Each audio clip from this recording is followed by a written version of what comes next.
Ora viva, boa tarde, bem-vindos ao programa Tarde na sua tela para esta sexta-feira. Feliz Páscoa para si, é o momento em que acompanhávamos o culto e agora estamos cá para orar com os nossos compromissos. Entramos no programa Tarde na sua tela e hoje vamos falar de mitos e verdades sobre a Páscoa. Já ouvimos muita coisa sobre a Páscoa, mas afinal o que é mito? E o que é verdade? Senta aí, acompanha o programa, anota, pega um papel e caneta para anotar algumas dicas que podem ser úteis para si. Enquanto isso, acompanha através do canal 34 na TMT, no Facebook TV Ação. Pode acompanhar este programa, partilha, deixa a sua opinião e vem conosco. Enquanto isso, vou saudar ao nosso caríssimo convidado, o reverendo JC Maloa. Bem-vindo ao programa Tarde na sua tela para esta sexta-feira e Feliz Páscoa. Muita paz a todos, é sempre um privilégio estar aqui na TV Ação, especialmente no programa Tarde na sua tela. Quero saudar ao povo de Deus e a todos aqueles que nos acompanham, aqueles que me seguem, que vão entrar aí online e vão estar conectados. Que Deus abençoe e nos ajude a termos um grande tempo. Muito bem, muito obrigada, reverendo, por nos honrar com a sua presença aqui no programa Tarde na sua tela. Sem mais delongas, mitos e verdades sobre a Páscoa. Antes, vamos entender do reverendo, segundo a sua opinião, o que é Páscoa? Por que este termo Páscoa? Por que escolheu-se logo hoje para se comemorar este dia de Páscoa? Bom, contexto histórico, né? Não é segundo a minha opinião, é segundo a Bíblia mesmo. Ok. E o contexto histórico da Páscoa surge a quando da escravidão do povo de Deus Ok. no Egito. Uhum. E, portanto, tendo sido entregue 9 pragas, a 10ª praga, ao ser anunciada, foi anunciada também um processo de escape, da qual todo aquele que obedecesse a esse mandamento, a essa estrutura, a informação que foi dada, não sofreria nenhum dano, nenhuma consequência. Portanto, Moisés passa a informação aos israelitas de que naquele dia, que passaria a ser o primeiro mês para os israelitas, que é conhecido como o mês de Aviv, Okay. né? Que depois, mais tarde, passou a ser chamado mês de Nissan, porque os israelitas foram ao cativeiro da Babilônia e adotaram a terminologia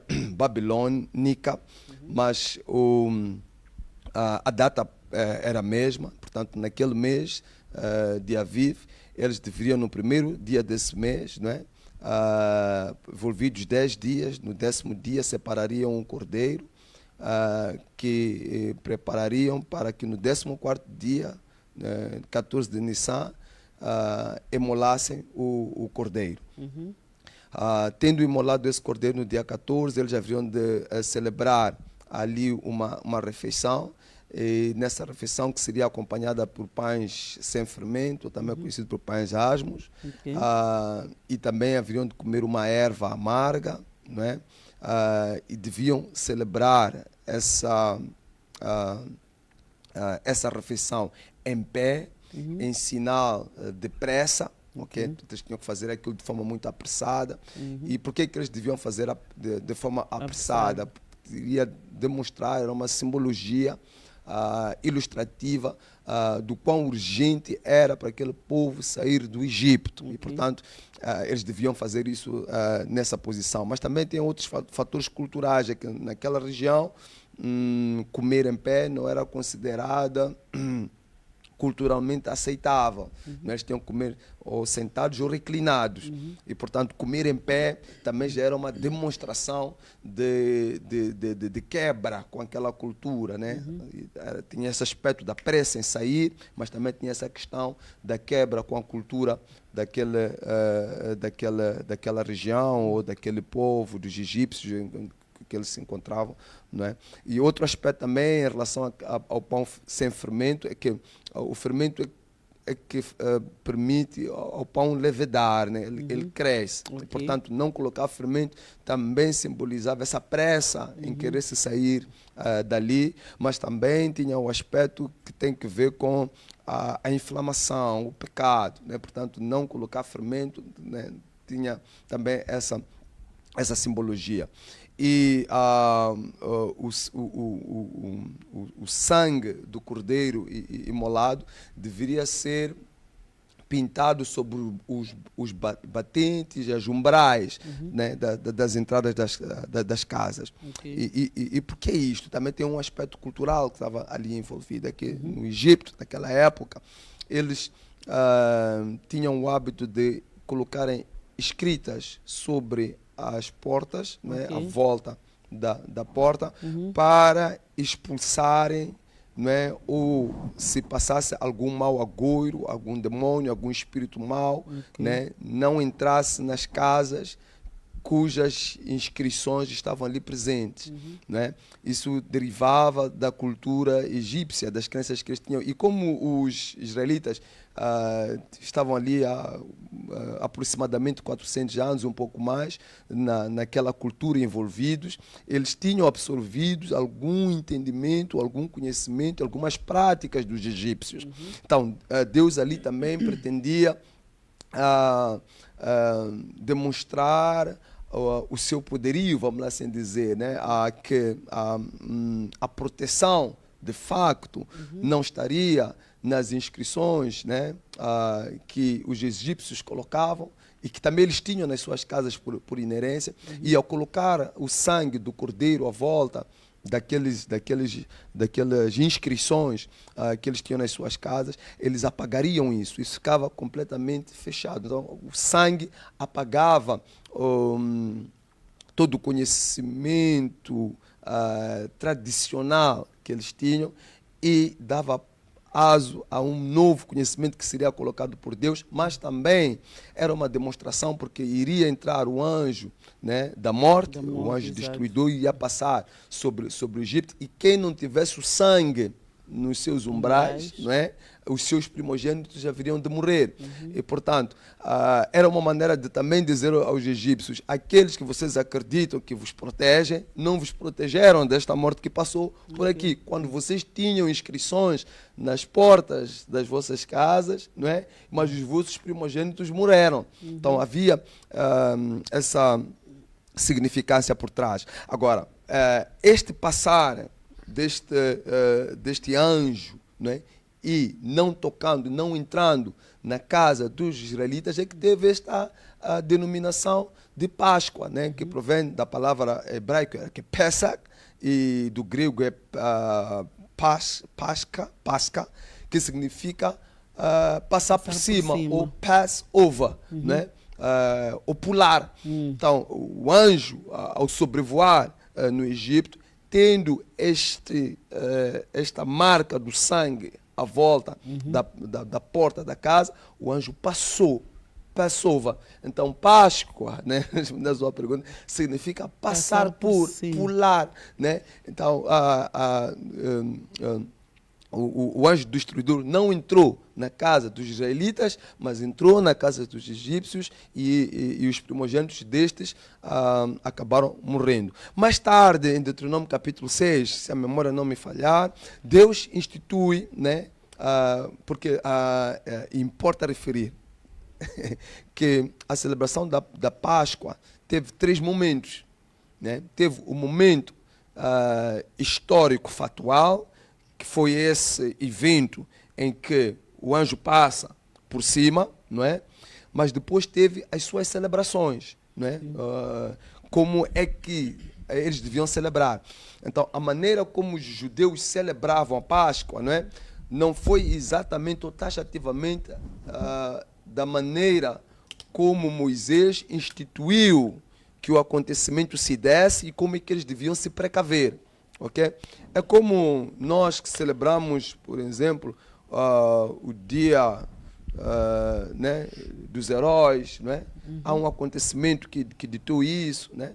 temos a questão, por exemplo, do primeiro tiro, por aí em diante, né? Então, isso é um acontecimento factual. Depois tem as próprias celebrações, como elas acontecem futuramente, né? Como é que nós celebramos? Tem toda uma conjuntura cultural, tem toda uma conjuntura ali parafernálica, tem todo um cenário que é criado e por aí fora. Portanto, temos a Páscoa factual do que aconteceu naquele dia, depois temos a celebração.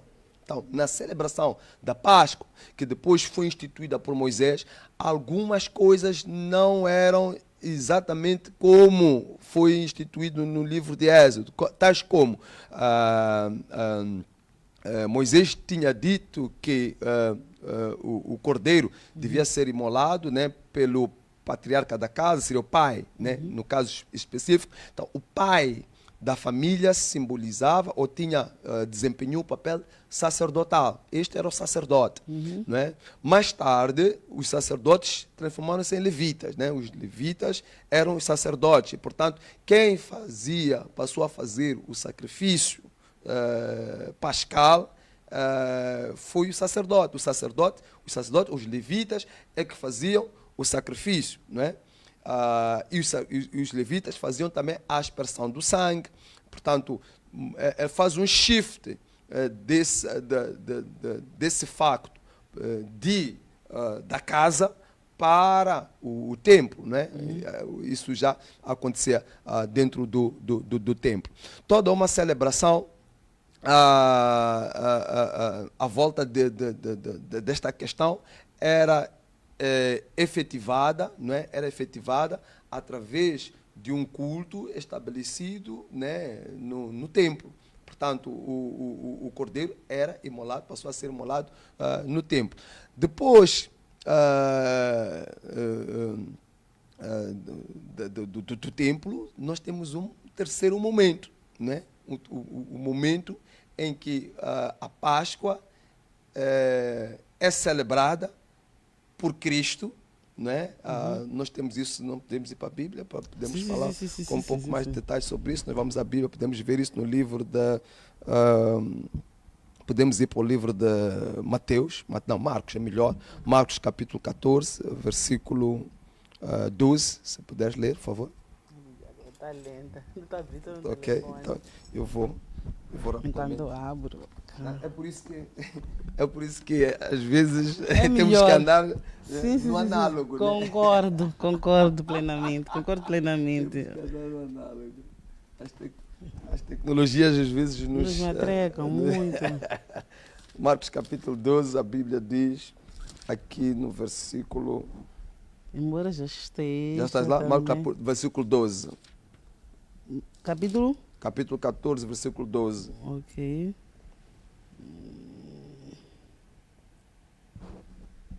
14, 12. Diz assim a palavra do Senhor. E no primeiro dia da festa dos pães sem fermento, quando tradicionalmente se sacrificava o cordeiro pascal, os discípulos de Jesus o consultaram: onde desejas que vamos e façamos os preparativos para cear esta Páscoa? Exatamente. Ok? Também podemos encontrar em Mateus 26, versículo 17, que diz aí: ora, no primeiro dia dos pães jazmos, vieram os discípulos de Jesus e perguntaram: onde queres que façamos os preparativos para comeres a Páscoa? Portanto, Jesus Cristo, sendo ele judeu e tendo que cumprir com toda a justiça, ele mesmo celebra, né? Ele tem um momento de celebração de Páscoa, juntamente com os seus discípulos. Cronologicamente, né, nós temos Jesus Cristo celebra, o cordeiro é imolado, não é? No momento em que Jesus Cristo também celebra aqui com os seus discípulos, eles vão comendo a Páscoa, né? Vão fazendo os preparativos da Páscoa, e Jesus Cristo, neste diapasão, né, dá ali um novo mandamento, né? Sendo que toda a questão pascal da imolação do cordeiro, do sangue, o sangue que foi colocado sobre o batente, E neste aspecto é importante dizer que na segunda celebração da Páscoa, em Deuteronômio capítulo 6, ao invés de eles colocarem sangue à volta dos umbrais da casa, a instrução era que eles deviam colocar o resumo da lei, né? Aquilo que é chamado de mezuzá, na porta ou nos umbrais das casas. Ao invés dos judeus colocarem sangue, eles colocavam a palavra.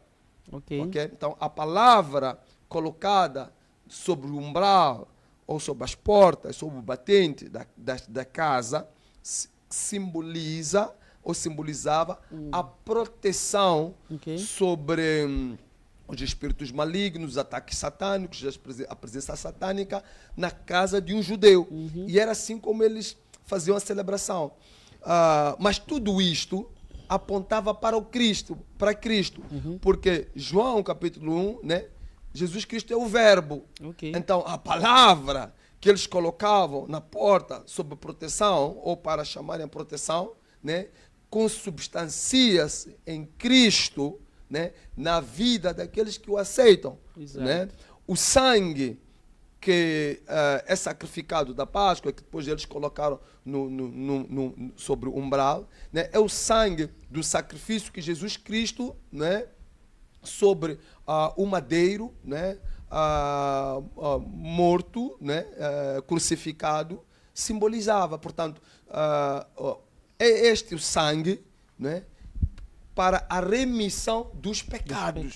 Né? Para a remissão dos pecados. Portanto, aquele que está em Cristo Jesus é coberto pelo sangue de Cristo. Então,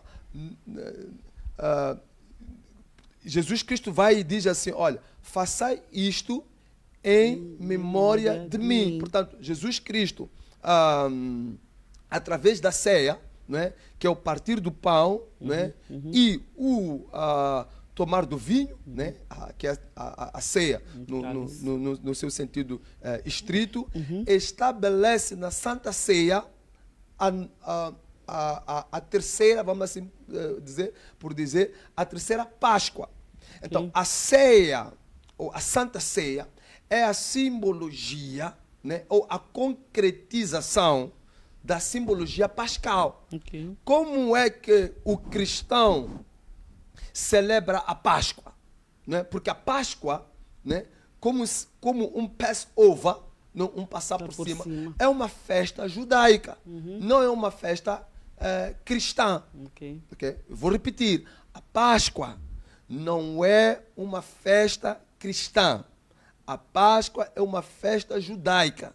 Ela é estabelecida por Moisés, né, para os judeus, e depois ela é culturalmente representada através dos símbolos. Quando Jesus Cristo vem, né, ele desmonta tudo isto, ele é a concretização dos símbolos, ele deixa de ser a sombra e ele passa a ser a significância. Então, em Cristo, nós temos a totalidade do cumprimento profético do que a Páscoa simbolizava. E como é que nós temos essa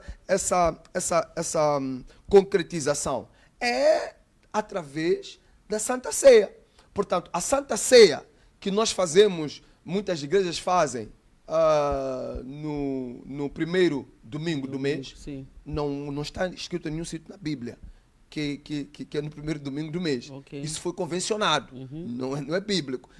Se nós olharmos para a tradição da primeira igreja, a igreja do primeiro século, eles faziam isso sempre que se encontravam.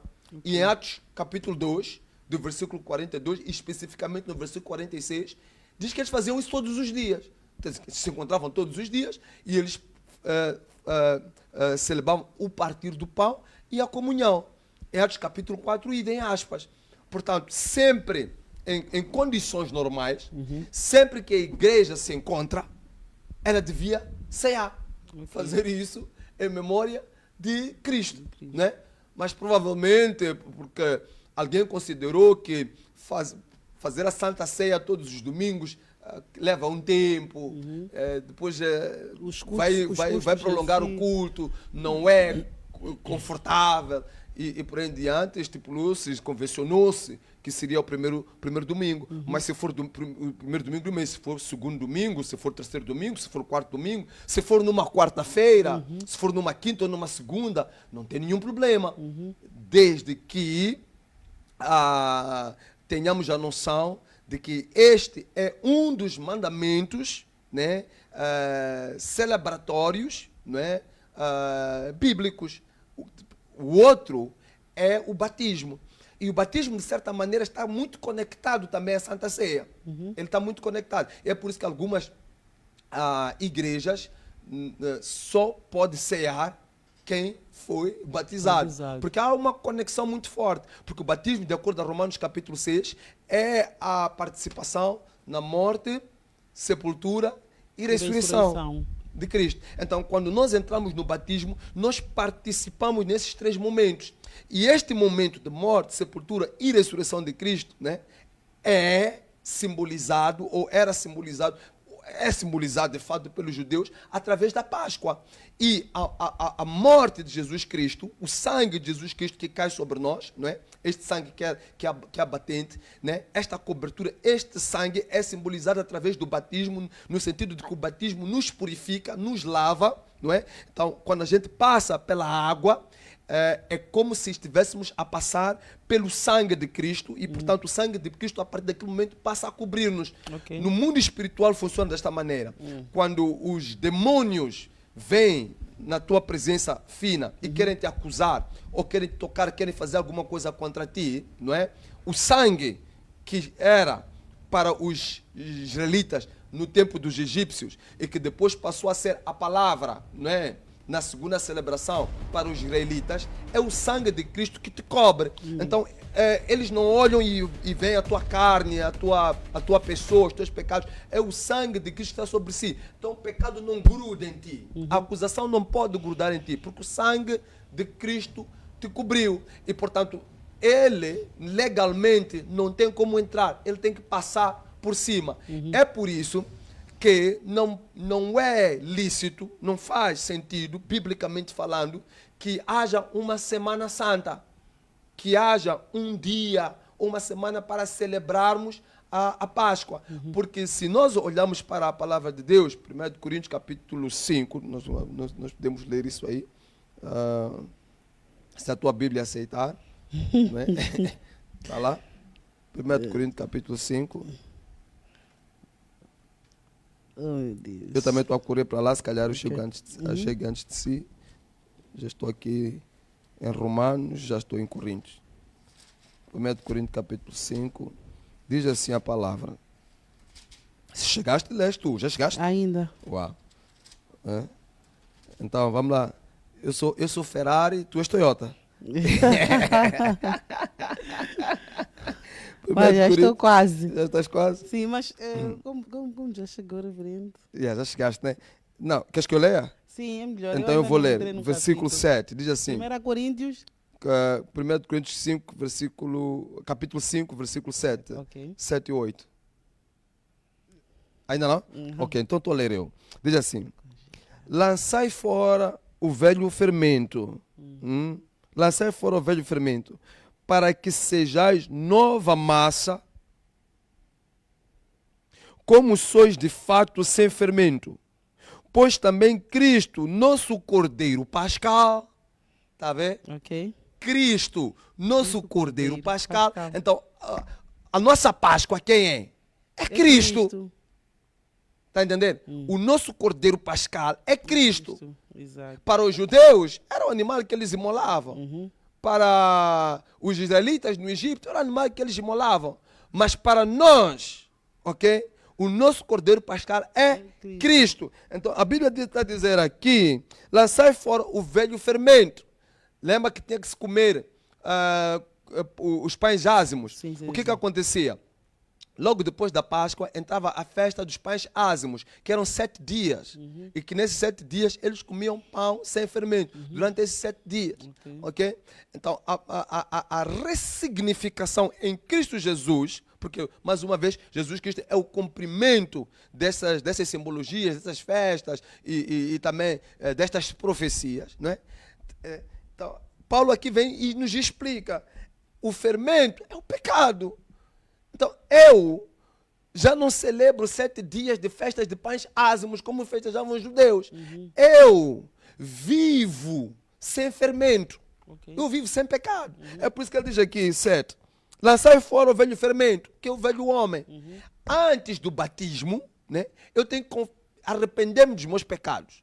Então, esse processo, Atos capítulo 2, versículo 42, versículo 38, 39, né? O que é que devemos fazer, irmãos? Arrependam-se dos vossos pecados e cada um de vós seja batizado em nome do Pai, do Filho e do Espírito Santo, para o perdão dos vossos pecados e receber o dom do Espírito Santo. Portanto, eu tenho que me arrepender para depois ser batizado. E é por isso que não se batiza a criança, né? Porque essa não tem como se arrepender. Então, o arrependimento é o quê? É o largar, é a morte, é a crucificação do velho homem. Eu crucifico o velho eu, o meu eu antigo é crucificado em Cristo Jesus, né? Então, o velho fermento fica lá. E eu passo a viver uma vida nova em Cristo Jesus. E diz aí, pois também Cristo, nosso Cordeiro Pascal, foi imolado. Por isso, celebramos a festa. Está vendo, né? Celebramos a festa, né? A tal Páscoa, né? Celebramos a festa, não com o velho fermento, nem com o fermento da maldade e da malícia, e sim com os asmos da sinceridade e da verdade. Ok? Então, não é com o fermento velho, o fermento da malícia, da corrupção, do velho do homem, não. Mas é com o asmo da sinceridade, da verdade, é um novo eu. Então, a minha celebração pascal, né, o que a Bíblia nos ensina, né, é eu vivo sem fermento every day, todos os dias, ok? Não há um dia em que eu vou deitar fora fermento. E eu passo a viver, o fermento já é o meu estilo de exatamente, vida. o viver sem fermento é o meu estilo de vida. Portanto, para um cristão, ok, a Páscoa é celebrada todos os dias, ok? Todos os dias. Agora, vai me dizer, mas é um momento especial, é um momento importante, é uma data, né? Então, nós devemos falar disso aí um pouco mais adiante, não sei, talvez para não estar a misturar muita coisa, se tem alguma questão à volta do que a gente já falou até aqui. Muito bem, obrigada, reverendo. O que eu gostava de saber é mesmo essa questão das datas.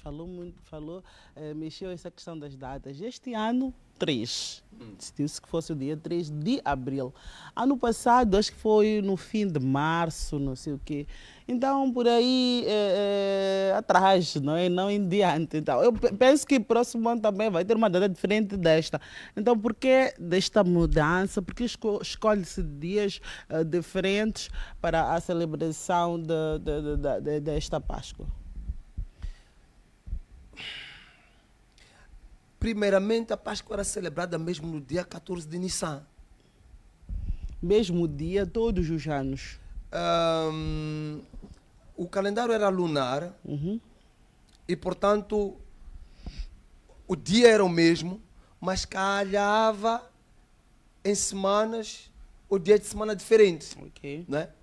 Um dia vai calhar numa segunda, outro vai calhar numa sexta, outro dia vai calhar num sábado, outro dia. Então não interessava muito que a festa da Páscoa, né, tivesse que calhar necessariamente sexta, sábado, domingo. Sexta, sábado, domingo. Como acontece agora.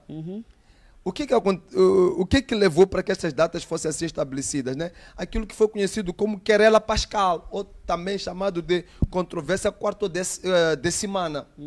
O que aconteceu foi que algumas pessoas, né, principalmente os de Roma, né, os que estavam mais ligados à igreja de Roma, não estavam confortáveis que alguns cristãos celebrassem na mesma data que os judeus. Porque havia uma necessidade ali, principalmente o Aniceto, era chamado Bispo Aniceto de Roma, né? Eles sentiram a necessidade de afastar os cristãos das comemorações nos mesmos dias e tempos em que se celebravam ou que os judeus celebravam. Ok. E de facto, os judeus, né, celebravam no 14 de Nissan, e as igrejas da Ásia Menor, boa parte das igrejas da Ásia Menor, também celebravam em 14 de Nissan. Ok. E eles eram liderados pelo Policarpo de Esmirna. Policarpo de Esmirna, segundo a tradição, foi um discípulo do apóstolo João. Okay? E eles eram defensores de que esta celebração devia ser, de fato, dentro do calendário lunar, a 14 de Nissan. E era assim como isso tinha sido estabelecido, e como, de facto, durante algum tempo, eles faziam a coisa. No entanto, depois disso, no Concílio de Niceia, o imperador Constantino, e havia também aqui uma componente do antissemitismo, né? Antissemitismo, que eles não gostavam muito dos judeus. Os judeus sempre tiveram... muitos não gostam muito, não querem saber muito dos judeus, tem ali algum problema com eles, né? E a Igreja Católica, liderada pelo Constantino, né, também tinham este antissemitismo de forma muito vincada. Okay? Então, qual foi a decisão que eles tomaram? Que não, devia ser no domingo após a primeira lua cheia. Então, houve este shift para o calendário gregoriano, que devia calhar domingo após a primeira lua cheia, né? Após o equinócio da primavera. Então, tendo se dado o equinócio da primavera, né? A data passou a mudar, né? Consoante este fator, este vetor. E é por isso que até hoje os cristãos celebram a Páscoa não na mesma data em que os judeus celebravam. Ok. Não é? Depois tem toda uma questão à volta disso. Né? Se os judeus celebram numa data diferente, por exemplo, este ano, os judeus celebraram dia 1 de abril, a Páscoa. E nós estamos a celebrar hoje, que é dia 3. Não estamos a celebrar no mesmo dia. Não é? Então, há esta querela, este conflito, né, existencial em relação a esta questão das datas. Mas, na prática, isto não devia ser um problema para nós cristãos. No sentido de que, porque um dos aspectos que, por exemplo, o Concílio de Niceia e os cristãos queriam harmonizar, era que a ressurreição de Cristo deveria sempre calhar aos domingos. Então, era oportuno para eles que fosse assim estabelecido, para que todos os anos batesse sexta, sábado, domingo. Já que o domingo é o primeiro dia da semana, né? Uma vez que o domingo é o primeiro dia da semana, né, de acordo ao calendário gregoriano. No entanto, para nós cristãos, isto não deveria ser problema, porque Cristo é a nossa Páscoa. E nós celebramos, né, na prática, através do nosso lifestyle, todos os dias. Né? E sempre que nós nos encontramos, e este é o aspecto muito importante que Cristo estabelece lá. Quando ele diz, façai isto em memória de mim, não é? Ele faz um completo shift da celebração daquela data em específico, não é? Para a Santa Ceia e para a comunhão entre os cristãos. Então, nós celebramos todos os dias em que nós nos encontramos como igreja. Então, sempre que a gente está num culto, nós estamos a celebrar a Páscoa. Ok. Eu não estou perto de uma pergunta sua. É que estou aí. A digestão, sim. Ok. Então, eu nem sei como perguntar, nem vale a pena até perguntar esta parte. Eu só vou mesmo ir diretamente nisto. O que constituiria mito, o que constituiria verdade no que tem a ver mesmo com este assunto de Páscoa? Categoricamente falando. Mito é tudo aquilo que, vamos colocar aqui no sentido de tudo aquilo que a gente celebra. Jesus Cristo, em Mateus capítulo 15, ele diz uma coisa muito interessante ali, né, que eu gosto muito de citar. Os fariseus vêm ter com ele e dizem, por que os teus discípulos comem sem lavar as mãos? Jesus Cristo diz para eles, mas então por que vocês, né, desobedecem à palavra de Deus por conta das vossas tradições? Pois a palavra de Deus diz, ora o teu pai e a tua mãe, que não ora o seu pai e a sua mãe erram de morte, mas vocês dizem que os tantos que deviam canalizar ao pai e à mãe, não é? Levado à igreja, não é? Tal pessoa já não precisa, né, de cumprir com o mandamento. E hipócritas, Isaías bem profetizou a vosso respeito, dizendo, este povo me ora com os lábios, mas o seu coração está longe de mim. Em vão me adoram, ensinando doutrinas que são preceitos humanos. Então, doutrinas que são preceitos humanos constituem um grande risco espiritual para o cristianismo. Porque alguma pessoa tem a certeza que eu, quando falo sobre essas coisas, algumas pessoas dizem, mas qual é o problema? Se eu celebrar, por exemplo, a Páscoa hoje, é de ir para o inferno? Será que não estou salvo? Até podes não ir para o inferno. Esse não é o grande problema. O grande problema está naquilo que eu chamo de crenças limitantes. Há muita coisa, porque a fé, meus amados, ela é colocada, ela vem impregnada, né, na nossa consciência, né? A nossa existência, Deus quando faz o homem, ele já coloca dentro do homem consciência. Mas por detrás da consciência tem um elemento ainda muito mais forte, que é o inconsciente. Tem muita coisa que a gente não faz, ou que a gente faz mal por causa do nosso subconsciente, ou o nosso inconsciente. Ela determina muito o nosso crescimento espiritual. Jesus Cristo, quando esteve aqui na Terra, ele viveu como homem. Mas ele cresceu tanto em espírito que atingiu um nível tal, né? Um nível tal, que ele era capaz de dizer assim, eu tenho cerca de 6 legiões de anjos, que podem vir agora me safarem. Mas Jesus Cristo era homem. Ele atingiu um nível tão elevado espiritualmente, que ele era capaz de desaparecer no meio de pessoas. Okay. Certa vez pegaram ele, queriam lá apedrejar, e ele desapareceu, passou no meio deles, ninguém lhe topou. Ele atingiu um nível espiritual que a gravidade, né, já não era questão para ele. Ele andava sobre as águas. Ok? E ele depois disse para os seus discípulos, se você acreditar em mim, não só fará as obras que eu fiz, mas fará obras maiores que essa que eu fiz. Portanto, a intimidade com Deus, nós estamos alinhados com Deus, nos eleva a um crescimento espiritual. E muitos de nós não conseguimos atingir esse nível. Por exemplo, Davi atingiu um nível tal espiritualmente que Deus disse, olha, ele é segundo o meu coração.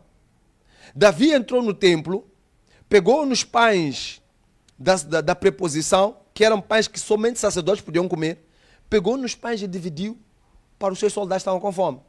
E não houve nenhuma retaliação sobre isso. Portanto, havia uma unção sacerdotal sobre ele. E ele não era da tribo de Levi, ele era da tribo de Judá. Não devia ter entrado lá, não devia ter comido aquele pão. Não sei se está entendendo. Estou. Então, tem questões religiosas, que nós chamamos aqui de crenças limitantes. A religião, ela nos limita.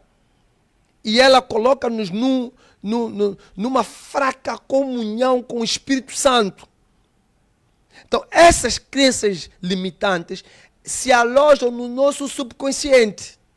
Que nós passamos a fazer coisas que pode parecer normal, mas elas nos limitam o espírito. Então, tem pessoas, minha fina, que despertam para questões de pecado quando chega a Semana Santa. Esta semana é santa. Isso então, acontece. esta semana aqui, então começa como quaresma, que não existe na Bíblia. Então, esta semana tem que fazer 40 dias. Depois, nesta semana aqui não posso comer carne, porque esta semana tenho que me consagrar a Deus. Há de ver que hoje as igrejas estão cheias. Até pessoa que fica 1 mês, 2 meses, 3 meses, não pisa a igreja. Hoje ele levantou-se.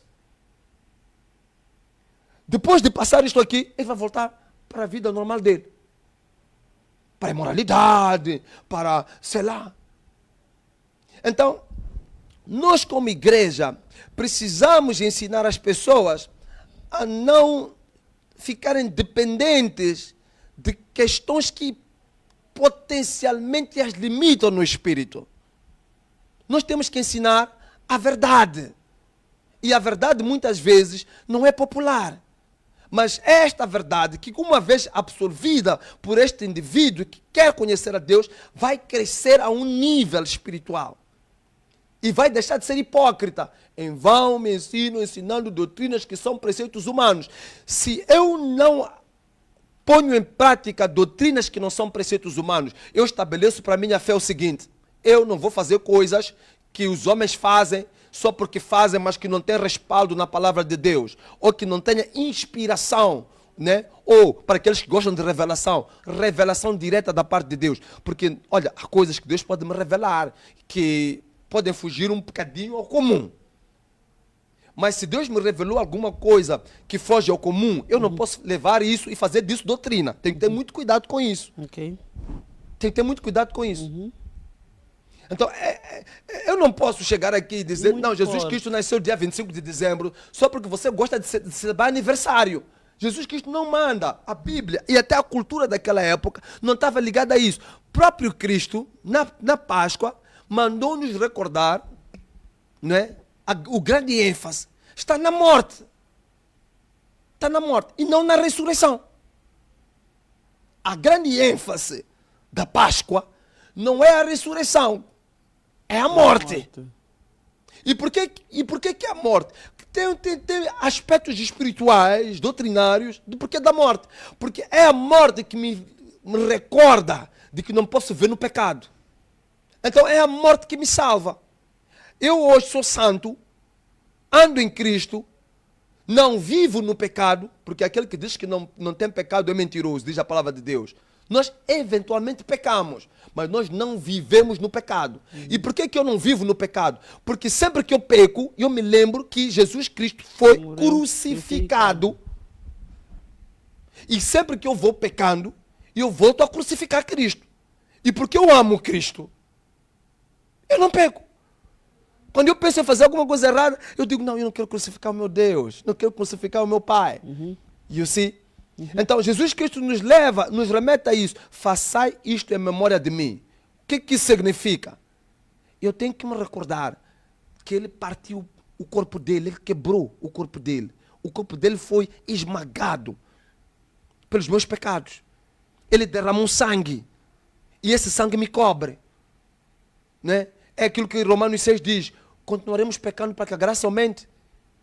Não. Nós que já morremos para o pecado, como continuaremos vivendo no pecado? You see? Então, a grande ênfase está de fato na morte de Cristo. Quem não é convertido,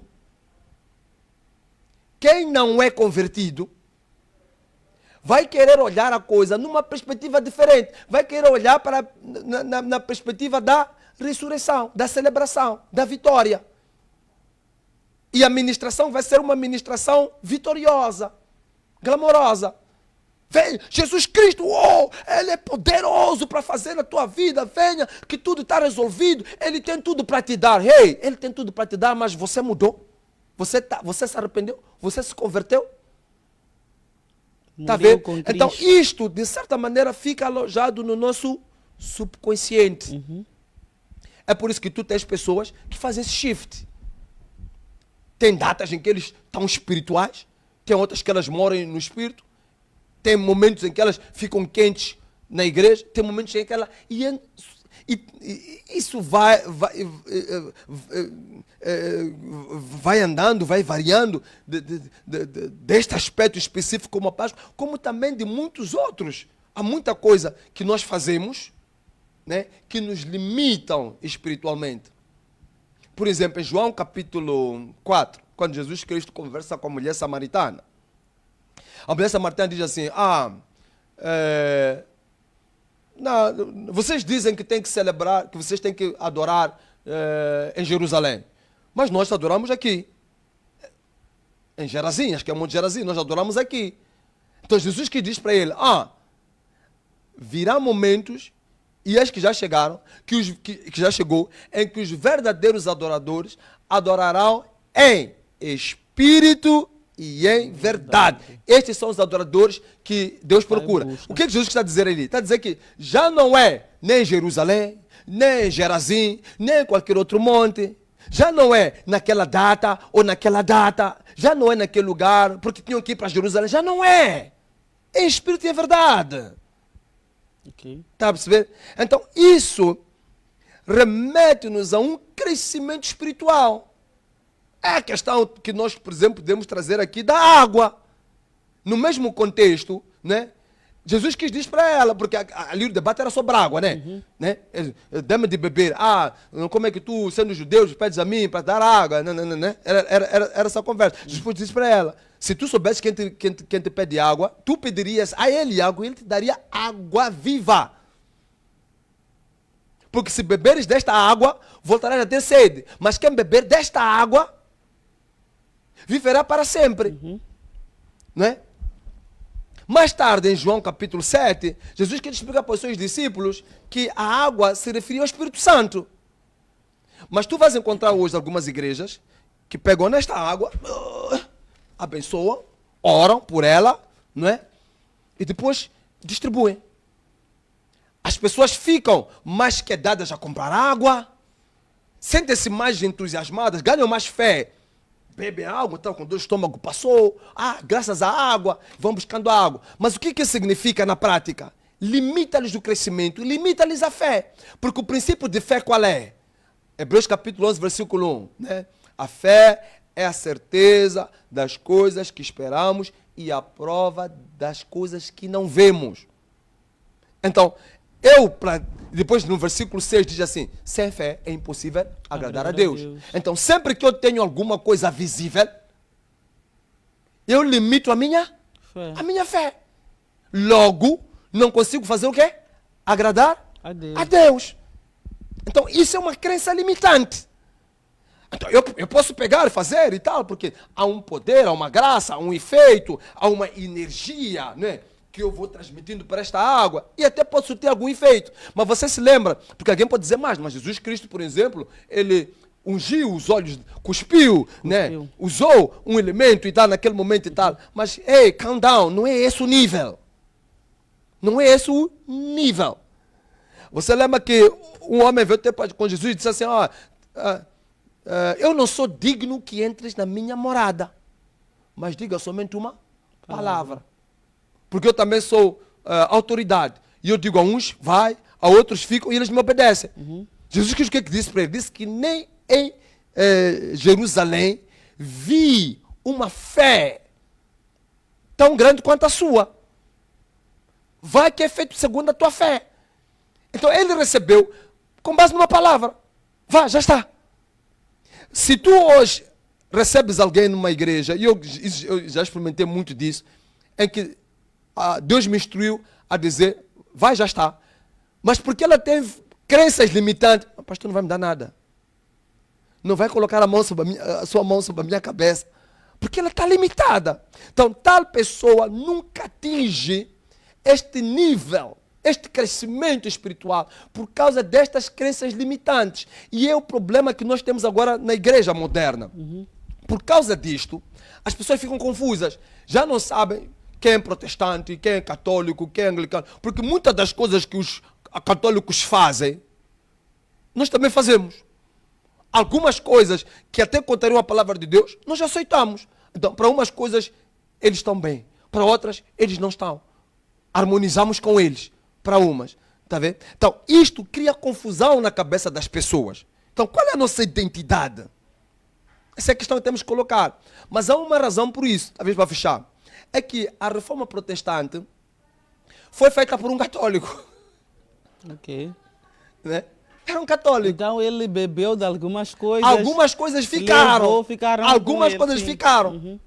Essa questão da Páscoa é uma delas. Ficou. Mas presta atenção. Quando a gente estuda a história da igreja, este conceito de reforma protestante perde peso.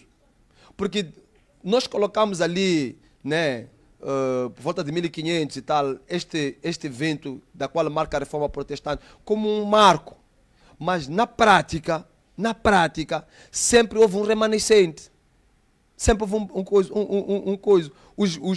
O movimento dos anabatistas, por exemplo, já eram protestantes e não faziam muita coisa que a católica e por aí em diante ensinava, né? Antes mesmo da reforma protestante.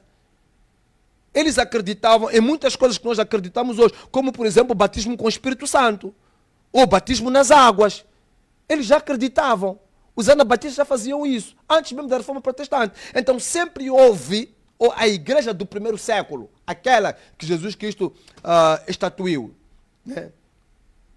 Tudo que você ligar na terra ficará ligado aos céus, né? Sobre esta pedra edificarei a minha igreja. Essa igreja nunca de fato morreu, nunca de fato desapareceu. Ok? Então é importante, talvez para o pessoal que está aí em casa, e repescando, rebuscando, estamos aqui a falar de mitos, rebuscando aquilo que Mateus capítulo 15 diz, né? E talvez fazendo um link com uma passagem de Atos capítulo 11 a 17, em que a Bíblia diz assim que os bereanos eram mais nobres que os de Tessalonicenses, acho que é o Tessalonicenses, porque analisavam as Sagradas Escrituras para ver se tudo aquilo que Paulo pregava era verdade ou não. Então é importante nós analisarmos as palavras de Deus, a Bíblia. E não fazemos as coisas só porque estamos a fazer, só porque alguém disse. Não, alguém instituiu que é Páscoa. Vai estudar. Vai estudar sobre a querela pascal. Vai estudar lá, para perceber qual é a confusão que existiu ali. Porque muitas destas coisas foram homens que colocaram. E não é bíblico. Não está lá nas Sagradas Escrituras. Então ter este conhecimento, ele te liberta. Conhecereis a verdade e a verdade te libertará. Você deixa de ser uma pessoa amarrada à igreja, amarrada a dogmas, amarrada à religião, e você passa a ter uma libertação espiritual e começas a fluir muito melhor, não é? Porque o povo perece por falta de conhecimento. Eu falei muita coisa aqui. Alguns vão correr, vão dizer não, porque aprendeu assim. Outros vão dizer sim, porque gostou do que eu disse. Não, o ponto não é esse. Eu não estou a dizer que eu tenho toda a verdade, que tudo que eu estou a dizer aqui é verdade. O que eu quero que vocês façam aí em casa é que entrem na palavra de Deus, estudem a palavra de Deus. Entrem para fatos arqueológicos, estudem questões arqueológicas, culturais, para entenderem. Tem questões que só colocar aqui vão deixar pessoas confusas. Os relatos, por exemplo, de Páscoa, nos evangelhos sinóticos, são diferentes de João. Por exemplo, os evangelhos sinóticos colocam a celebração da Páscoa, não é? Cristo celebra a Páscoa e depois morre. Mas João coloca em simultâneo, que Jesus Cristo morre no dia da celebração da Páscoa. Está a ver? Então você tem que pegar nas coisas e estudar, fazer cruzamento de informação, verificar o que, de fato, qual é o fundo disto, qual é o nexo de casualidade aqui, o que é que João quis dizer, qual é a lógica da coisa. E não somente levantar, fazer, agora é Páscoa, ok, Páscoa, agora é domingo de Ramos, carregar ramos e tal. Quem disse que temos que andar com ramos para as igrejas, andar a pendurar ramos de um lado para o outro? Onde é que está escrito isso na Bíblia? Se virmos bem na Sagrada Escritura, aqueles que pegaram ramos, depois colocaram os mantos, né, sobre o caminho para Jesus Cristo passar, foram os mesmos que alguns dias depois disseram crucifique-o, crucifique-o, crucifique-o, os mesmos. E esses mesmos que disseram crucifique-os, se você olhar para a palavra de Deus, não acreditavam que Jesus Cristo era Deus. Eles acreditavam que Jesus era profeta. Tanto que quando Jesus Cristo pergunta aos seus discípulos, quem é que os homens dizem que eu sou? Uns dizem que tu és Isaías, uns dizem que tu és Elias, né? Dos profetas. Os profetas de Jeremias. Que era o que as pessoas acreditavam. Está a ver? Então é importante nós entendermos. E são esses que depois disseram que quando Pilatos, né, disse, mas o que vocês têm contra este inocente? Disseram, não, que o sangue dele caia sobre nós e sobre nossos filhos. Então, mais uma vez, o que é que cai sobre? É o sangue. A questão está ali, está no sangue. Entende? Okay. A questão está ali no sangue. Então, vamos celebrar Cristo todos os dias, vivendo um pão como pães sem fermento. Esse é que é o ponto. Ok. Não, porque Romanos 14 diz que uns acreditam que um dia é especial, outros acreditam que não. O ponto não é esse. O que eu estou a trazer aqui é um nível acima do que você acredita. Estou a trazer um nível de despertação que te limita. Eu estou a dizer aqui que Jesus tem muito mais para te entregar, mas Ele não pode te entregar, porque você está limitado ao sistema religioso. E é o sistema religioso que matou Cristo. Foi o sistema religioso. Se Jesus Cristo estivesse aqui hoje, estaria sendo crucificado. Outra vez. Sim, Fina. Temos mais alguma questão? Reverendo, meu Deus, meu Deus, meu Deus. São assuntos da religião. Outro sim, é importante ter atenção a uma coisa, né? Essas datas depois são muito usadas para pessoas que são oportunistas. É por isso que entram muitas coisas. Eu acabei não falando hoje disso, nem quero falar, porque você já está cansado de ouvir. Ovo de Páscoa, coelho de um lado para o outro, business. Sim, sim, sim. Essa questão Até mesmo dos as ovos igrejas, de Páscoa, de coelhinhos até de as Páscoa. igrejas que deviam estar a ensinar isto que eu estou a ensinar aqui, que não ensinam, querem capitalizar nisto. Porque sabem como todo mundo está ávido hoje para vir para a igreja. Ok, it's a good day to have people. Vamos usar isto para poder também evangelizar. Cuidado. Nós podemos estar a matar pessoas. É preciso ter muito cuidado. É preciso ter muito... Nós não somos católicos. Não somos católicos. Nós não somos, ou não devíamos. Eu estou a falar dos evangélicos pentecostais. Porque muitos que estão nos acompanhando aqui são evangélicos pentecostais. Mas esta mensagem não é só para evangélico pentecostal, é para todo aquele que crê. Okay. E eu sei que tem muita gente que crê, mas é sensacionista. Tem pessoas que não acreditam no Espírito Santo, mas isso não faz dessa pessoa que não, no Espírito Santo não, no mover dos dons do Espírito Santo. Okay. Né? Não expulsam demônios, não operam milagres, etc. Não profetizam. Né? Mas isso não significa necessariamente que esse indivíduo é meu inimigo. Né? Ou que ele não esteja salvo. Né? Então é preciso separar muito bem esta questão: salvação e libertação. Tem muita gente que está salva, mas que não está liberta. É prisioneira da religião, é prisioneira do seu profeta. Tem pessoa que basta subir coisa, como é que é? Gato para o telhado, tem que ligar para o pastor. Pastor, eu estou a pedir oração. Por que ele não atinge este nível? Tem muita gente, Marcos capítulo 16, Fina, diz assim, lá nos versículos 15, 16, ele diz assim: e estes sinais seguirão a todos os que creem. Okay. Em meu nome expulsarão demônios, performarão milagres, que é o nome de tomarão algo venenoso e não lhes fará dano nenhum. Então, em condições normais, todo aquele que crê deveria expulsar demônio. Mas tem crente que está na igreja há 10 anos, que quando entra demônio, tem medo. Tá vendo? Mas disse que é crente. Por que isto acontece? Porque ele está cheio de crenças limitantes. Não tem como ele fluir. A igreja quer manter aquele indivíduo como um puppet, um boneco, que depende. Então ele tem que vir para a igreja, tem que depender, tem que, né? Oh, pastor, por favor, está vendo? E ele não cresce espiritualmente. Ele não atinge outros níveis, ele não evolve espiritualmente. O próprio pastor, de certa forma. Como? Acaba sufocando o próprio pastor, né? Porque ele também tem os seus afazeres. Tem muitos que gostam de ser o one-man show, né? Eles gostam de ser o espetáculo, né? Ele é o único, é o ungido, o superstar, etc. Né? Então, mas isto advém de quê? Destas crenças limitantes, desta religião, deste sistema religioso, que não permite as pessoas andarem, viverem, presenciarem, terem os seus testemunhos, terem os seus momentos de intimidade com Deus e atingirem outros níveis espirituais, que é a vontade que Deus tem. Deus quer se relacionar com cada um de nós. Mas é importante, primeiramente, que as pessoas tenham esta curiosidade. Se você não é curioso em relação à palavra de Deus, você não lê a Bíblia, eu não entendo. Independentemente se você gosta ou não, mas você sabe ler.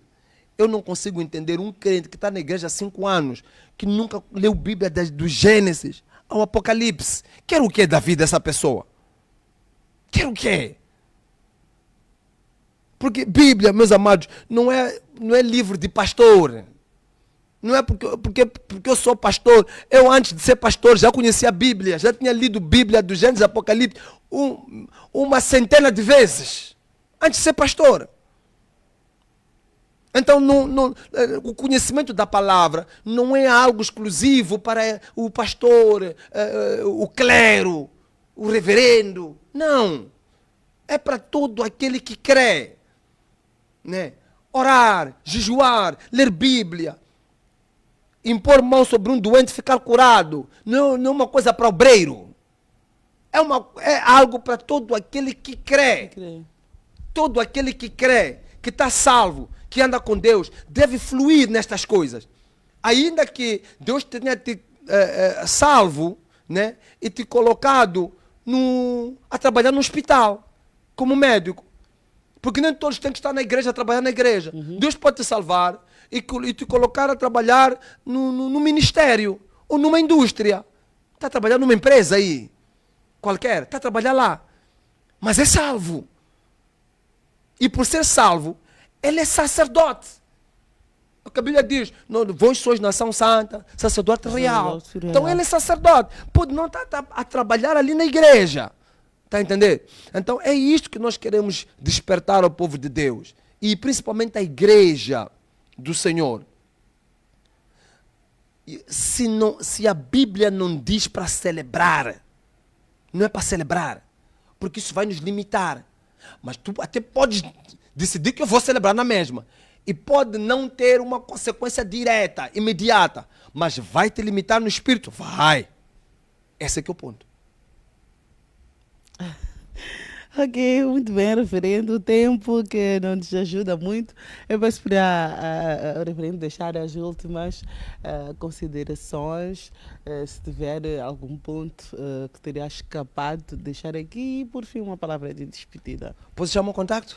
Sim, fica à vontade. Quem quiser conversar comigo, desenvolver mais, precisa de algum aconselhamento, está a passar por uma situação, alguma dificuldade no espírito, luta, casamento, está com algum problema, precisa de alguma mentoria, o meu contato é 84 74 51 460, ok? 84 74 51 460. Algumas pessoas me mandam algumas mensagens pelas redes sociais. Eu tenho o Instagram, tenho o Facebook, tenho o TikTok, e lá é Rev JC Maloa, ok? Rev JC Maloa. Mas o meu WhatsApp é a melhor maneira, o número que eu deixei aqui, ou se quiser depois ligar, também pode ligar, embora muitas das vezes, se você me ligar, vai cair na minha assistente, ok? Mas mesmo assim, deixa recado que eu sempre retorno, né? Eu acredito que sou ligeiramente acessível. Então, quero saudar a todos que me assistem, a igreja que eu tenho estado a liderar no bairro Patrício Lumumba, né, discípulo de todas as nações, no Patrício Lumumba, e a igreja de Machaquén, discípulo de todas as nações na Machaquén. Eu mando as saudações da parte de Deus, a todos os meus irmãos da Colem, que Deus abençoe, e a todos aqueles que seguem a TV Ação, continua ligado, a televisão que fala a verdade, que prega o evangelho, que Deus esteja convosco e que possa abençoá-los hoje e para todos sempre, em nome de Jesus. Amém. Muito bem, muito obrigada, reverendo. Não tinha algum ponto a deixar no que tem a ver com o que estávamos a falar? Alguma coisa que teria deixado de fora? No que tem a ver por hora está tudo dito. Vou deixar para a próxima Páscoa. Okay. Lembra-se que eu estive aqui na Páscoa do ano passado? Então vocês gostam de me chamar nessas datas. Okay. Da outra vez falei coisas que não falei aqui hoje. Hoje falei outras. Então, enquanto a gente estiver aqui, havemos de ter sempre assuntos para trazer. Amém. Amém. Deus é bom, sempre traz novidades, não é? Muito obrigada, reverendo, por nos honrar com sua presença aqui no programa Tarde na Sua Tela. Obrigada a si, caro telespectador e internauta, que acompanhou-nos deste dia. Que Deus possa abençoar e até a próxima. Tchau, tchau.